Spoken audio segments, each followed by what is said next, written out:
बिस्मिल्लाहिर्रहमानिर्रहीम। अस्सलाम वालेकुम नाज़रीन। भारतीय अपोजिशन पार्टी के रहनुमा राहुल गांधी ने भारतीय वज़ीर-ए-आज़म नरेंद्र मोदी को सरेंडर मोदी करार दे दिया। इंडिया में अपने पोजीशन से मायूस राहुल गांधी एक बार फिर मुतहरिक हो गए और नरेंद्र मोदी को शदीद तनकीद का निशाना बनाया। उनका कहना था कि मोदी की पॉलिसी से इंडिया खित्ते में अकेला रह गया है। इंडिया के ताल्लुकात तमाम हमसाय ममालिक के साथ नापसंदीदा और नागवारा है। राहुल गांधी नरेंद्र मोदी की पॉलिसीज पर मजीद तनकीद करते हुए कहते हैं कि मोदी के पॉलिसीज आगे चल के इंडिया की बका के लिए खतरा बन सकते हैं।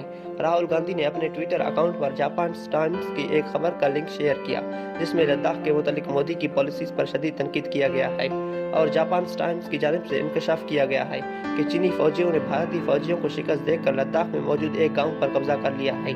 अब यहाँ मोदी फंस गया। नाजरीन, नरेंद्र मोदी और रॉ फंडेड इंडियन मीडिया भारतीय फौज की नाकामी छुपाने के लिए ये साबित करने की हर मुमकिन कोशिश कर रहे हैं कि जिस इलाके पर चीन ने कब्जा किया है वो इलाका इंडिया का नहीं चीन का था। जबकि दूसरी जानिब कांग्रेस पार्टी के सपोर्टर्स भारतीय हुकूमत के खिलाफ ट्विटर पर मुहिम चला रहे हैं। स्पिरिट ऑफ कांग्रेस नामी एक सोशल मीडिया सार्फिन अपने ट्विटर अकाउंट पर इंदिरा गांधी का तस्वीर शाया करता है जिसमें देखा जा सकता है कुलवान वादी में मौजूद इंदिरा गांधी भारतीय फौजियों से खिताब कर रहे हैं। स्पिरिट ऑफ कांग्रेस दुख का इजहार करते हुए कहते हैं कि ये इलाका पहले इंडिया का हुआ करता था जो अब चीन के कब्जे में है। सिर्फ यही नहीं नाजरीन, इंडिया में हर जगह से मोदी के खिलाफ आवाजें उठ रही हैं।